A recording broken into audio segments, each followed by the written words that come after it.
اعوذ باللہ من الشیطان الرجیم بسم اللہ الرحمن الرحیم الحمدللہ رب العالمین الرحمن الرحیم مالک یوم الدین ایاک نعبد و ایاک نستعین ایاک نعبد و ایاک نستعین ایاک نعبد و ایاک نستعین اهدنا الصراط المستقیم صراط الذین انعمت علیہم غیر المغضوب علیہم ولا الضالین آمین۔ سبحان اللہ وبحمدہ عدد خلقہ ورضا نفسہ وزینت عرشہ ومداد کلماتہ۔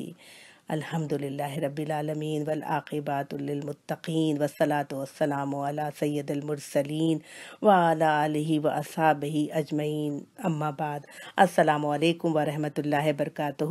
امید ہے کہ آپ سب لوگ خیریت سے ہوں گے۔ اللہ رب العزت آپ سب کو سدا خوشیوں کے ساتھ، صحت تندرستی کے ساتھ، ایمان کی سلامتی کے ساتھ اپنے حفظ و امان میں رکھے۔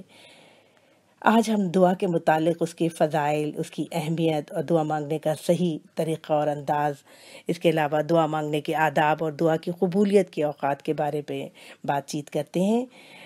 سامعین، دعا کا لفظ کئی معنوں میں استعمال ہوتا ہے۔ دعا کے معنی ہیں مانگنا، طلب کرنا، صدا دینا، پکارنا۔ رب کائنات نے یہ دنیا تخلیق فرمائی اور اپنی تخلیق کا مقصد بتاتے ہوئے یہ فرمایا کہ وما خلقت الجن والانس الا لیعبدون، میں نے جن اور انسانوں کو اپنی عبادت کے لیے پیدا کیا۔ اپنے رب کو اپنا خالق حقیقی، اپنا معبود حقیقی مان کر اس کے آگے مانگنا، اس کے آگے ہاتھ پھیلانا، عبادت جو ہے وہ دعا کہلاتی ہے۔ یعنی اللہ تعالیٰ سے دعا کرنا سب سے افضل عبادت ہے۔ ہمارے پیارے رسول ہادی برحق حضرت محمد مصطفیٰ صلی اللہ علیہ وسلم کا ارشاد ہے کہ الدعا ہی العبادہ، دعا ہی عبادت ہے۔ اسی طرح ایک اور جگہ آپ نے فرمایا کہ الدعا مخ العبادہ، دعا تو عبادت کا مغز ہے۔ عاجزی اور انکساری کے ساتھ کائنات کے مالک کے سامنے ہاتھ پھیلا دینا، اس کو پکارنا، اس کو آواز دینا دعا ہے، جو بندے اور رب کے تعلق کو مضبوط سے مضبوط تر بناتی ہے۔ دنیا کی آزمائشوں، مشکلات، تکلیفوں سے گھبرائے ہوئے انسان، پریشان، خوفزدہ، غم کا شکار انسان، مایوسی سے دوچار انسان آخر کہاں جائیں؟ ارشاد باری تعالیٰ ہوتا ہے کہ امن یجیب المضطر اذا دعاہ ویکشف السوء، کون ہے جو بے قرار دل کی دعا سنتا ہے، جو بے قرار دل کی آواز کو بولتا ہے جب وہ پکارتا ہے اور اس کی تکلیف کو دور فرما دیتا ہے۔ وہ مہربان رب ہے، بے پناہ کرم کرنے والا ہے، بے پناہ رحم فرمانے والا ہے بھلا کیسے اپنے بندوں کو مایوس چھوڑ سکتا ہے؟ تاریکی کے بدن سے نئی روشنی برآمد کرنے والا رب عظیم، طویل رات کے بعد سحر طلوع کرنے والا رب، ہر آزمائش اور مشکل و تکلیف کے بعد ہمارے لیے آسانیاں پیدا فرماتے ہیں۔ اسی عظیم رب نے یہ دنیا امید سے تعبیر فرمائی اور مایوسی کو کفر کہا ہے، اور کفر کرنے والے، مایوس ہونے والے شیطان کے دوست کہلاتے ہیں۔ حضرت آدم علیہ السلام کو جب جنت سے نکالنے سے پہلے آپ کو یہی دعا ہی کی عبادت سکھائی گئی۔ جب ان کے دل میں بے قراری، بے چینی، شرمساری اور ندامت حد سے بڑھ گئی تو رب العالمین کو حضرت آدم علیہ السلام پہ بہت رحم آیا، اور آپ نے ان کے دل میں دعا اور توبہ کے یہ الفاظ القاء فرمائے کہ ربنا ظلمنا انفسنا وان لم تغفر لنا وترحمنا لنکونن من الخاسرین، اے ہمارے رب، ہم نے اپنے آپ پر ظلم کیا، اگر تو نے ہمیں نہ بخشا اور تو نے ہم پر رحم نہ فرمایا تو ہم خسارہ پانے والوں میں سے ہو جائیں گے۔ یہ عبادت، یہ دعا اللہ تعالیٰ نے حضرت آدم علیہ السلام کو جنت میں سکھائی، کیونکہ اب مخلوق کی ضرورتوں کی واحد کفیل جو ہے وہ صرف اللہ بزرگ و برتر کی ہستی ہے۔ وہی صرف ایک ایسی ذات ہے جس سے آپ تمام دکھوں، تکلیفوں کو بیان کر سکتے، جس کے سے راز و نیاز کر سکتے، جس کے سامنے ہاتھ پھیلاتے ہوئے، اپنے خالی دامن پھیلاتے ہوئے آپ کو کبھی جھجک یا شرم نہیں آئے گی۔ مالک حقیقی پہ چوکٹ پہ سر رکھ کے اس کے سامنے بے بسی، لاچاری کے ساتھ ہاتھ پھیلائیں کہ ساری دنیا تیری ہے، اے میرے مالک، ایک میرے مولا، میرے داتا، ساری دنیا تیری ہے، ساری مخلوق تیری ہے، مگر تو صرف ہمارے لیے ہے، تو صرف اور صرف میرے لیے ہے۔ وہ رب کریم ہے، بے پناہ مہربان ہے، کرم کرنے والا ہے، اپنے بندوں پر بے پناہ شفیق ہے۔ وہ بھلا مانگنے والوں کی لاج کیوں نہیں رکھے گا اور عطا کیوں نہیں فرمائے گا؟ وہ خالق حقیقی ہے، خود اپنے بندوں سے فرماتے ہیں کہ تمہارا رب کریم ہے، مہربان ہے۔ جب میرے بندے ہاتھ پھیلا کر مجھ سے مانگتے ہیں تو مجھے خود شرم آتی ہے کہ میں ان کو خالی ہاتھ کیسے موڑوں۔ سبحان اللہ، میں ان کو کیوں نہ عطا کروں؟ اگر میں نے ان کو نہ عطا کیا تو بھلا کون ان کو عطا کرے گا؟ اس عظیم بادشاہ کا دست کرم ہر وقت دینے کو تیار رہتا ہے۔ اس عظیم ترسقی کی سخاوت ہر وقت اپنے خزانے کو لٹانے کے لیے ہر لمحے ہر پل تیار رہتی ہے، مگر ہمیں بھی مانگنے کا سلیقہ اور ڈھنگ آنا چاہیے۔ دعا مانگتے ہوئے جن باتوں کا خصوصی خیال رکھنا چاہیے، دعا مانگنے کے آداب میں آتا ہے کہ سب سے پہلے جب آپ دعا کے لیے ہاتھ پھیلائیے تو اللہ تعالیٰ کی حمد و ثنا سے آغاز کیجیے، اس کی تعریف بیان کیجیے۔ اس کے بعد دعا کے ابتدا اور اختتام پر درود پڑھنا کبھی نہ بھولیے۔ درود شریف کی برکات دعاؤں کو قبولیت کی منزل پر پہنچا دیتی ہے۔ اسی طرح اللہ تعالیٰ کے علاوہ کبھی کسی اور سے نہ مانگیے، صرف اللہ کے آگے دامن پھیلائیے۔ اور سب سے پہلے جب دعا کیجیے تو یہ بھی حکم آتا ہے کہ سب سے پہلے اپنے لیے دعا مانگیے، پھر دوسروں کے لیے دعا مانگیے۔ دوسروں کے لیے دعا مانگنا چھوڑیے نہیں، لیکن اپنے لیے سب سے پہلے مانگیے اور پھر دوسروں کے لیے آتے۔ وہ ہمارے بزرگ یہ بھی کہتے تھے کہ وہ دعائیں ضرور قبول ہوتی ہیں جس میں سب سے پہلے اپنے ماں باپ کے لیے دعا مانگی جاتی ہے۔ ماں باپ کے لیے ضرور دعاؤں میں اپنی دعاؤں میں شامل رکھیے۔ اور یہ کہ دعا کے وقت دعا کی حمد و ثنا کے بعد اللہ تعالیٰ سے اپنی گناہوں کی بخشش ہر دعا میں قبول کیجیے، کیونکہ کچھ ایسی دعائیں ہوتی ہیں جو ہمارے کچھ ایسے گناہ ہوتے ہیں جو ہماری دعاؤں میں رکاوٹ بن جاتے ہیں۔ تو سب سے پہلے اپنے گناہوں کی بخشش ضرور طلب کیجیے، ضرور طلب کیجیے۔ دیکھیے جب نماز ہم پڑھتے ہیں، نماز کے فوراً بعد سلام پھیرنے کے بعد جو ہے سب سے پہلے 3 دفعہ استغفر اللہ پڑھتے ہیں، تو استغفار کی بہت بڑی اہمیت ہے۔ استغفار سے ہی دعائیں قبول ہوتی ہیں، اور نعمتوں پہ اللہ کی تعالیٰ کی جو نعمتیں ہیں ان پر شکر ادا کرنا ضرور ادا کرتے رہیے۔ اور اس یقین اور ایمان کے ساتھ دعا مانگیے کہ اللہ تعالیٰ آپ کی دعاؤں کو ضرور سن رہا ہے اور وہ وہی قبول کرے گا۔ ہر گمان اور شک سے دل کو پاک کر کے صدق یقین کے ساتھ ہاتھ پھیلائیے، وہ دعا ضرور قبول کرے گا۔ کائنات کے شہنشاہ سے آپ طلب کر رہے ہیں جس کے خزانوں میں کوئی کمی نہیں، وہ معبود حقیقی اور اپنی مخلوق کا واحد کفیل ہے۔ تمام خزانوں کی کنجیاں اسی کے ہاتھ میں ہیں۔ اس پورے یقین سے اس کے طلب کیجیے کہ وہ آپ کو ضرور دے گا۔ اس یقین کی شدت کے ساتھ جیسے گاؤں میں قحط کے وقت کے ڈر سے تمام لوگ گاؤں کے بارش کی دعا کے لیے کھلے میدان میں جمع ہو رہے تھے، تو ایک پر یقین اور معصوم بچہ چھوٹا سا اپنے باپ سے کہہ رہا تھا کہ بابا چھتری تو ساتھ لے کے چلے، ورنہ واپسی میں ہمیں بارش میں بھیگتے ہوئے آنا پڑے گا۔ یہی یقین تو عبادت کی اعلیٰ شان ہے، یہی عبودیت کی اعلیٰ شان ہے، یہی کامل یقین تو اللہ رب العزت کی دوستی کی معراج ہے۔ اپنے خالق حقیقی، اپنے معبود حقیقی کی حمد و ثنا، اس کی تسبیح و تحلیل کرتے رہیے، اس سے مانگتے رہیے۔ اللہ اکبر کبیرہ والحمدللہ کثیرہ وسبحان اللہ بکرۃ و اصیلا۔ حضرت عمر رضی اللہ تعالیٰ عنہ سے روایت ہے کہ مجھے اس بات کی فکر نہیں ہوتی کہ دعا قبول ہوگی یا نہیں، مگر اس بات کی بڑی فکر رہتی ہے کہ دعا مانگنے کی توفیق تو ختم نہیں ہو رہی۔ جس دن کسی بندے سے دعا مانگنے کی توفیق ختم ہو جائے تو یقین کیجئے کہ اللہ آپ سے ناراض ہے۔ اللہ نہ کرے وہ وقت آئے، لیکن یہ یقین رکھیے کہ جب آپ دعا مانگتے رہتے ہیں تو دعا تو آپ کا اور آپ کے رب سے جو ہے تعلق کو مضبوطی بخشتی ہے۔ دعاؤں میں کبھی کنجوسی یا بخل سے کام نہ لیجیے۔ اٹھتے بیٹھتے لیٹتے سوتے جاگتے اپنے تمام مسنون دعاؤں کو اپنا معمول بنا لیجیے۔ جس حد تک آپ جس کثرت سے جس حد تک آپ دعائیں مانگتے رہیں گے، اللہ کا قرب آپ کو سے بڑھتا ہی چلا جائے گا، اور اللہ تعالیٰ آپ کو اپنے مقرب بندوں میں شامل کر لے گا۔ ہم میں سے اکثر لوگ مایوس ہو جاتے ہیں کہ اللہ دعا تو قبول ہی نہیں کر رہا، اور شیطان بھی وسوسے ڈالتا رہتا ہے کہ کہاں کوئی دعا قبول ہوتی، کہاں تک اللہ کو پکارے، کہاں یہ دعائیں قبول ہوتی ہیں۔ لیکن یہ جو ہے یہ شیطان کا وسوسہ ہوتا ہے۔ اللہ ضرور اپنے بندوں کی دعائیں قبول فرماتے ہیں۔ اس کی شان کریمی، اس کی حکمت کے تقاضوں پر آپ کو بے اختیار پیار بھی آ جائے کہ اس کی قبولیت کے 3 راستے ہوتے ہیں۔ پہلا راستہ یہ ہے کہ جو دعائیں ہم مانگتے ہیں وہ فوراً ہی قبول ہو جاتی ہیں اور ہمیں ایسی خوشیاں دے جاتی ہیں، ہمارے مسائل حل ہو جاتے ہیں، اور سجدہ شکر ادا کرنے لگتے ہیں جو رب کا حق ہے۔ اور دوسری صورت یہ ہوتی ہے کہ ہم دعائیں مانگتے ہیں، اللہ کے بزرگ برتر کے آگے ہاتھ پھیلاتے ہیں، لیکن وہ دعائیں قبول نہیں ہوتی، بلکہ اللہ و بزرگ و برتر کی حکمت سے اس کے بدلے ہمارے اوپر کی مصیبتیں، حادثات اور بلائیں ٹال دی جاتی ہیں، اور اس سے بہتر ہمیں عطا کر دیا جاتا ہے جو کچھ ہم مانگ رہے ہوتے ہیں، کیونکہ اللہ کی حکمت وہی سمیع و بصیر ہے، وہی علیم و خبیر ہے۔ ہماری کوتا بینی ہوتی جو ہم سمجھ نہیں پاتے، نہیں جان پاتے کہ اس میں ہماری کیا بھلائی تھی جو ہماری دعا قبول نہیں ہوئی۔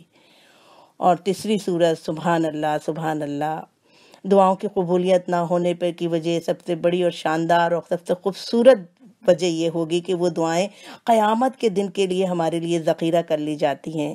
حدیث نبوی کے مطابق جب قیامت کے دن بندہ اپنی دعاؤں کے ثمرات اور انعامات دیکھے گا تو پکار اٹھے گا، کاش کاش کہ دنیا میں میری کوئی ایک بھی دعا قبول نہیں ہوتی۔ کیا بات، سبحان اللہ سبحان اللہ، کاش کہ دنیا میں میری کوئی ایک بھی دعا قبول نہیں ہوتی، اور آج اس ابدی زندگی میں ہمیں یہ شاندار انعامات اور جو ثمرات ہمیں مل رہے ہیں، یہ سب ابدی زندگی کی کامیابی جو ہم کو حاصل ہو رہی ہے، اس میں اور برکت پڑ جاتی ہے اگر ہماری اور دعائیں قبول نہ ہوتی۔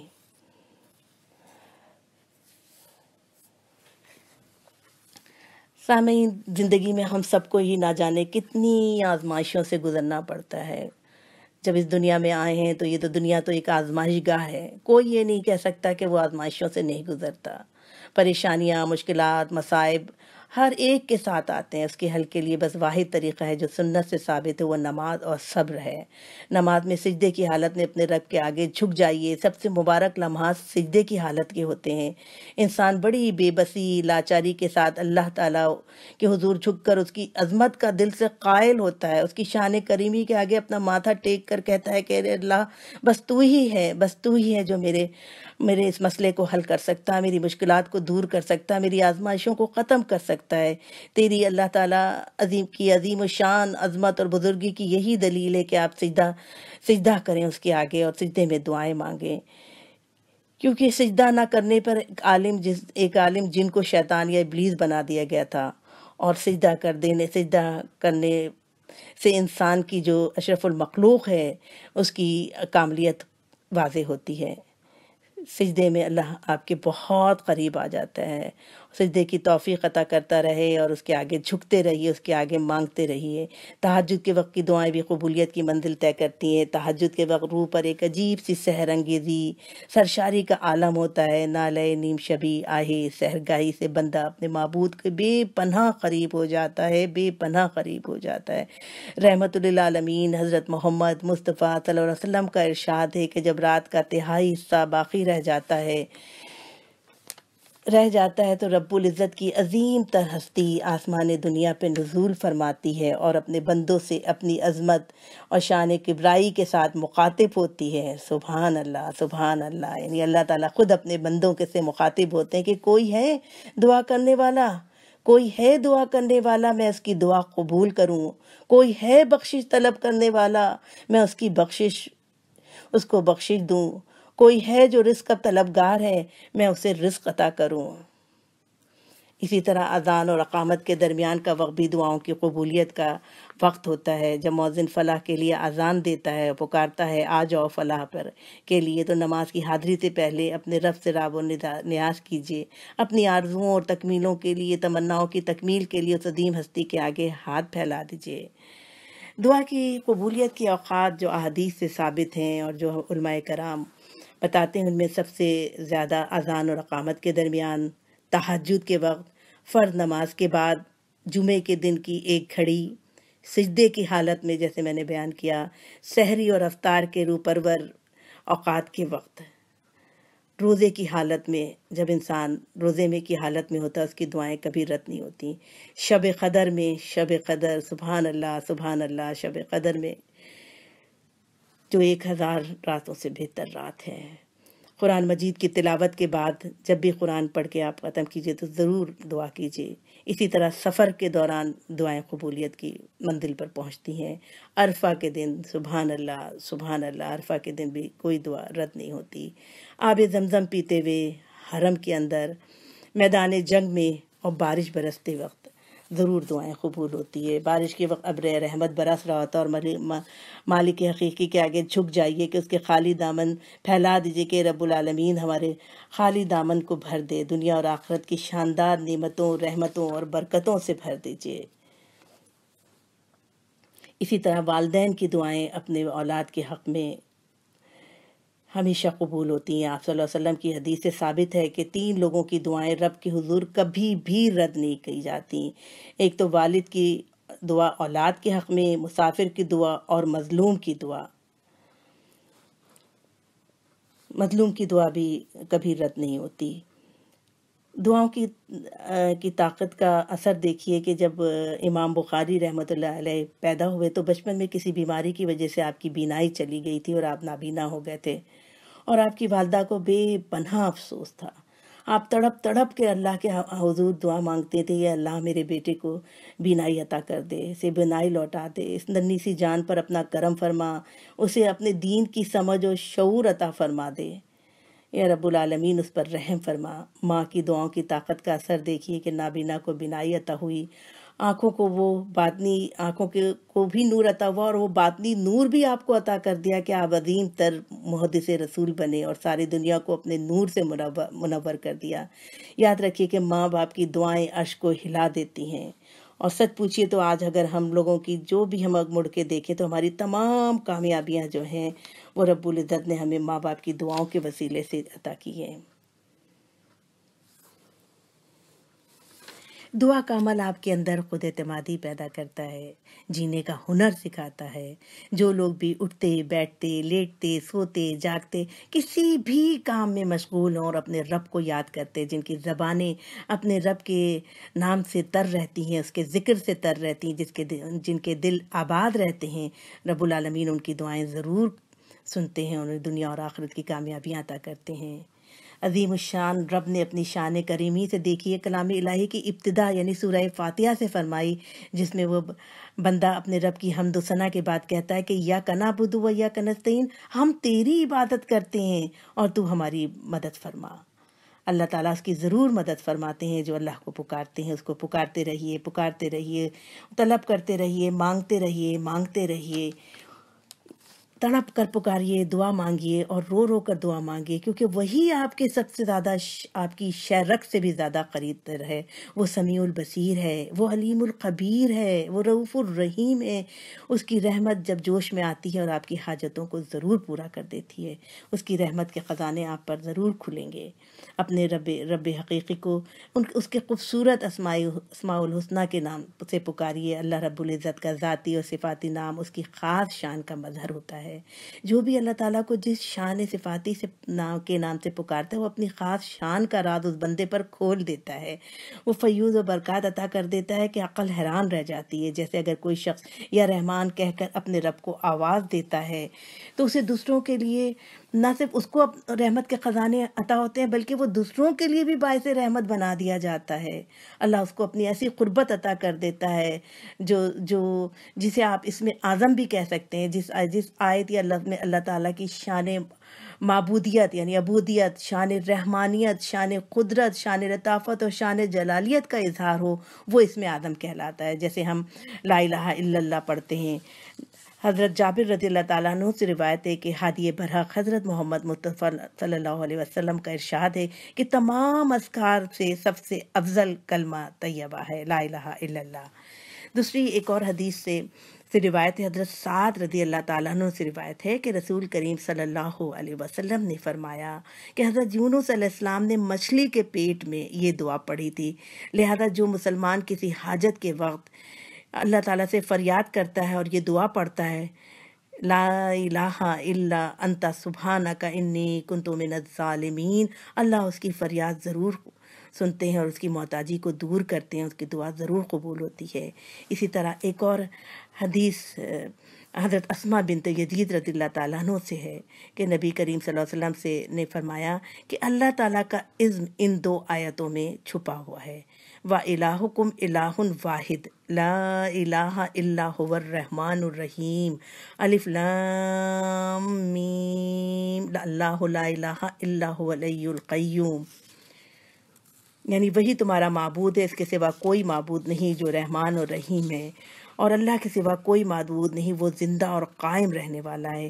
اسی طرح حضرت بریدہ رضی اللہ تعالیٰ عنہ سے روایت ہے کہ رسول کریم صلی اللہ علیہ وسلم نے ایک شخص کو ان الفاظ کا ورد کرتے ہوئے سنا: اللہم انی اسألک بانک انت اللہ لا الہ الا انت الاحد الصمد الذی لم یلد ولم یولد ولم یکن لہ کفوا احد۔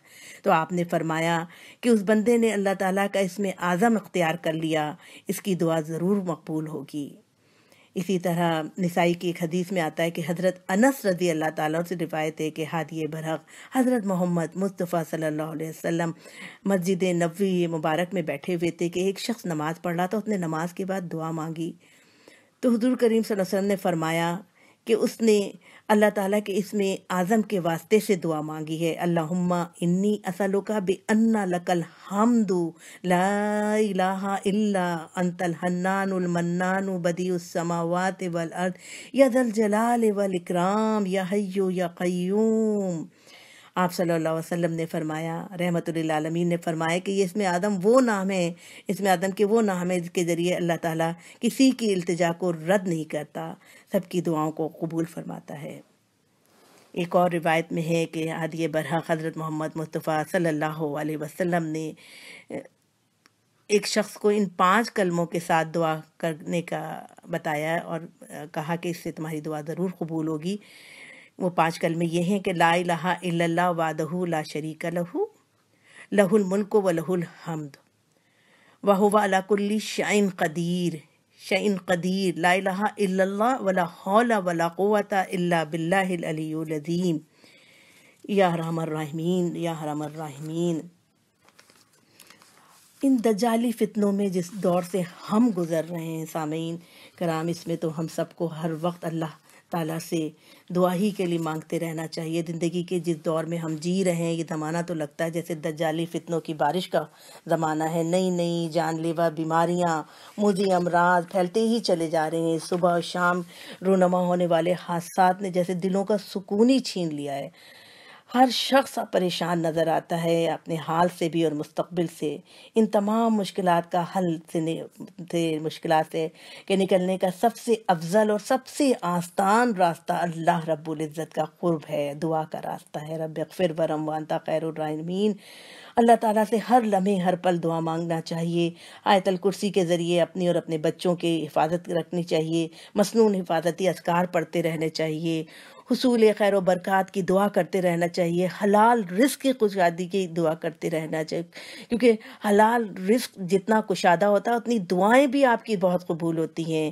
اور سب سے بڑھ کر یہ کہ بڑھاپے میں آسانیوں کے لیے، آزمائشوں سے بچنے کے لیے، اپنے والدین کے لیے، اپنی اولاد کے لیے، اپنے وطن عزیز کے لیے، امت اسلامیہ کے لیے ہر لمحے ہر پل دعا مانگا کیجیے، کیونکہ وہ دعا سننے والا جب وہ دعا مانگتے ہیں، جب میرے بندے میرے بارے میں پوچھیں تو کہہ دیجئے کہ میں قریب ہوں، پکارنے والے کی پکار کا جواب دیتا ہوں۔ اللہ تعالیٰ ہماری شہرک سے قریب تر ہے۔ اللہ ہم سب کی دعاؤں کو قبول فرمائے، ہمیں اور آپ کو عمل کی توفیق عطا فرمائے اور اپنے مقرب بندوں میں شامل کرے۔ وہی کارساد حقیقی ہے، وہی کار انشاءاللہ ہمارے تمام دعاؤں کو قبول فرمائے گا اور ہمارے تمام کاموں کو حل کرے گا، مشکلات کو حل فرمائے گا، پریشانیوں کو دور کرے گا۔ اللہ اسی کے پاس علم غیب ہے، وہ ہمیں محفوظ رکھے گا۔ پروردگار اس قرآن مجید کو ہمارے دلوں کی بہار بنا دیجئے، ہمارے سینے کا نور بنا دیجئے، ہمارے غم اور روشنی، ہمارے غم کا مداوع بنا دیجئے۔ اللہ ہمیں پریشانیوں سے دور کرنے کا اس کو ذریعہ بنا دیجئے۔ اللہ تجھ سے سوال کرتے ہیں تیرے نام کے ساتھ، اے اللہ تو